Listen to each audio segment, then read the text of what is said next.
যদি একবার কেউ আলু দিয়েই মুচমুচে স্ন্যাক্সটি বানিয়ে খায়, সত্যি বলছি রোজ বানাতে মন চাইবে। এতটাই সহজ আর খেতে এতটাই মজাদার। আসসালামু আলাইকুম বন্ধুরা, কিচেন বাঙালিয়ানা চ্যানেলে আপনাদের সবাইকে স্বাগত জানাই। চলুন তাহলে স্ন্যাক্সগুলো কিভাবে বানাচ্ছি ঝটপট দেখে নিই। তো সবার প্রথমে মিক্সিং বোলের মধ্যে 1 বাটি পরিমাণ ময়দা নিয়ে নিচ্ছি। এখানে 250 গ্রাম মতো ময়দা আছে। এবার এই ময়দার মধ্যে দিয়ে দিচ্ছি স্বাদ মতো লবণ আর চিনি। তারপর দিয়ে দেব অল্প করে একটু কালো জিরা, আর সবশেষে দিয়ে দিচ্ছি 1 টেবিল চামচ মতো ঘি। ঘি দিলে কিন্তু স্ন্যাক্সগুলো খেতে ভীষণই মজাদার হয়, তবে আপনাদের হাতের কাছে না থাকলে তেল দিলেও চলবে। তো সব কিছু খুব সুন্দর করে মাখিয়ে নেব। তো ঘি দেওয়ার পর কিন্তু ময়দার সঙ্গে আমি খুব ভালো করে মিশিয়ে নিয়েছি। এখানে কিন্তু অতিরিক্ত তেল বা ঘি দিয়ে ময়ান দেওয়ার কোনো দরকার নেই। তারপরে অল্প অল্প করে বারে বারে পানি দিয়ে ডোটা মেখে নেব। একেবারে দিয়ে দিলে আবার নরম হয়ে যেতে পারে, সেই জন্য বারে বারে অল্প অল্প করে ডোটা মেখে নেওয়াই ভালো। তো কিছুক্ষণের মধ্যে দেখুন ডোটা আমি খুব সুন্দর করে মেখে নিয়েছি। এবার এই ডোটাকে আমি ঢেকে দিয়ে কিছুক্ষণের জন্য রেস্টে রাখবো। তাহলে ডোটা এখনকার থেকে অনেকটাই স্মুথ হয়ে যাবে। আর তার মধ্যেই স্ন্যাক্সগুলোর ভেতরের জন্য একটা আলুর পুর তৈরি করে নেব। সেই জন্য আগে থেকে দুটো আলু মধ্যে থেকে কেটে সেদ্ধ করে নিয়েছিলাম। আলু দুটোকে এখন আমি ভালো করে ম্যাশ করে নেব। তো আমি একটা গ্রেটারের সাহায্যে খুব সুন্দর করে গ্রেট করে নিচ্ছি। আপনারা চাইলে কাঁটা চামচ দিয়ে কিংবা হাত দিয়ে ম্যাশ করে নিতে পারেন। তো সবগুলো আলু কিন্তু খুব ভালোভাবে আমি গ্রেট করে নিয়েছি। এবার এই আলুর পুরটা যেন আরও একটু ভালো টেস্টি হয়, সেই জন্য একটা সেদ্ধ ডিমও গ্রেট করে দেব, তবে আপনারা চাইলে বাদ দিতে পারেন। তো ডিমটাও কিন্তু খুব সুন্দর করে গ্রেট করে নিয়েছি। এবার এখানে কিছু মশলা দিয়ে দেব। আজকের এই আলুর পুর তৈরি করার জন্য কিন্তু কোনো রকম রান্না করারও ঝামেলা নেই। তো খুব অল্প সময়ের মধ্যেই আপনারা আলুর পুরটা খুব সুন্দর করে তৈরি করে নিতে পারবেন, আর খেতেও ভীষণই টেস্টি হবে। তো এই আলুর মধ্যে প্রথমেই দিয়ে দিয়েছি পেঁয়াজ বেরেস্তা, তারপর দিয়েছি স্বাদ মতো লবণ, আর দিয়ে দিচ্ছি চাট মশলা। এখানে কিন্তু আমি খুব বেশি মশলা ব্যবহার করব না। দেখুন প্রথমে শুধু পেঁয়াজ বেরেস্তা, স্বাদ মতো লবণ আর চাট মশলা দিয়ে দিয়েছি।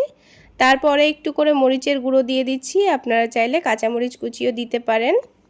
আর সব শেষে 2 টেবিল চামচ মতো টমেটো সস দিয়ে দিয়েছি। এখন সব কিছুকে ভালোভাবে মিশিয়ে নেব। তো তাহলেই তৈরি হয়ে যাবে দুর্দান্ত টেস্টের আলুর পুর। এবার এইভাবে মাখিয়ে আপনারা চাইলে আলু পরোটা বানাতে পারেন, খেতে কিন্তু দারুণ টেস্টি হবে।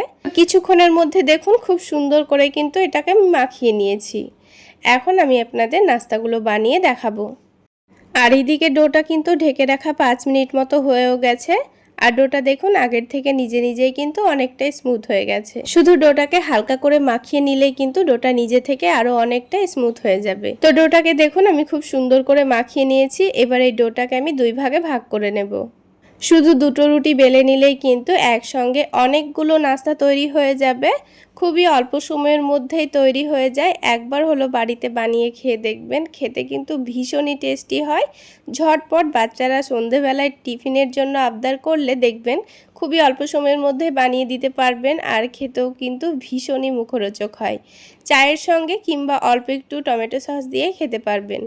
তো গল্প করতে করতে দেখুন রুটিটা আমি কিন্তু অনেকটা পাতলা আর অনেকটা বড় করে বেলে নিয়েছি।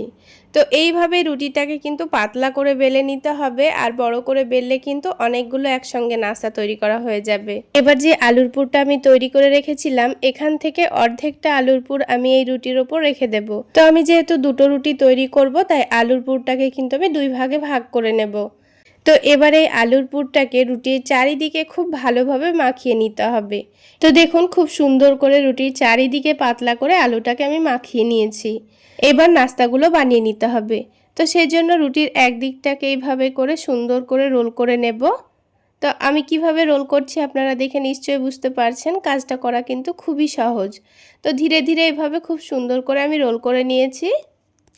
এবার নাস্তাগুলোকে কেটে নেব। তো আমি নাস্তাগুলোকে ছোট ছোট করে কাটবো, যেহেতু আমি ছোট করে বানাবো। তো আপনারা আপনাদের পছন্দ মতো শেপে নাস্তাগুলো কেটে নেবেন। তো একটা ছুরি দিয়ে দেখুন আমি একই রকম মাপ করে ছোট ছোট করে নাস্তাগুলো কেটে নিচ্ছি।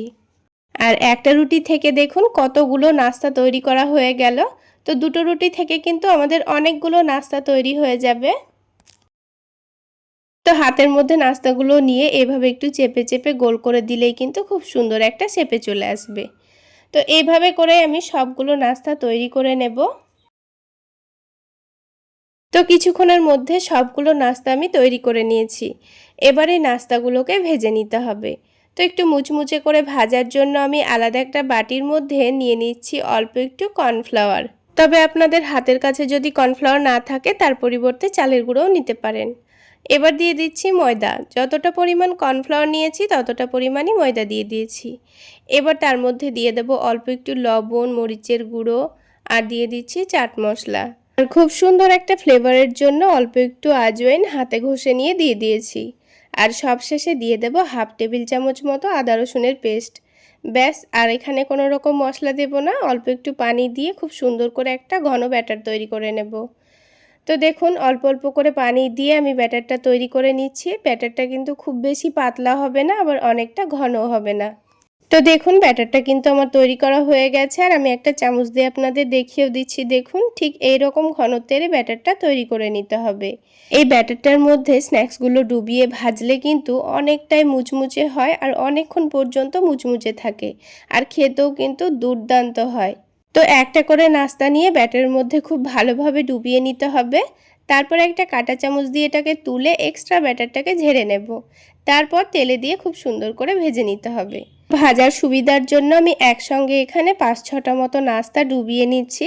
এবার এগুলোকে একটা একটা করে তুলে তেলের মধ্যে দিতে সুবিধা হবে।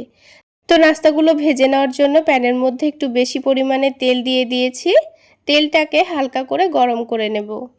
তারপর একটা একটা করে নাস্তাগুলোকে তুলে নিয়ে তেলের মধ্যে দিয়ে দিতে হবে। আর এই নাস্তাগুলো কিন্তু একটু সময় নিয়ে ভেজে নিতে হবে, তাহলে নাস্তাগুলো অনেকটাই মুচমুচে তৈরি হবে। খুব বেশি গ্যাসের ফ্লেমটা বাড়িয়ে দিয়ে ভেজে নিলে দেখবেন নাস্তাগুলো কিন্তু ভেতর থেকে কাঁচাই থেকে যাবে, আর কিন্তু খুব বেশি মুচমুচেও হবে না। তাই একটু সময় নিয়ে ভেজে নিলে নাস্তাগুলো খেতেও দারুণ লাগবে আর অনেকক্ষণ পর্যন্ত মুচমুচেও থাকবে। তো দেখুন নাস্তাগুলোর মধ্যে কিন্তু খুব সুন্দর কালার চলে এসছে। এবার এগুলোকে আমি তুলে নেব। তো তেলটাকে ভালোভাবে ছেঁকে নিচ্ছি, তারপর নাস্তাগুলো তুলে নেব। আর আওয়াজটা শুনলেই বুঝতে পারবেন কতটা মুচমুচে তৈরি হয়েছে। ঠিক একইভাবে আমি বাকি নাস্তাগুলো ভেজে নিচ্ছি। তো দেখুন পরের ব্যাচের নাস্তাগুলোও কিন্তু খুব সুন্দর কালার চলে এসছে, এগুলোকেও তুলে নিচ্ছি।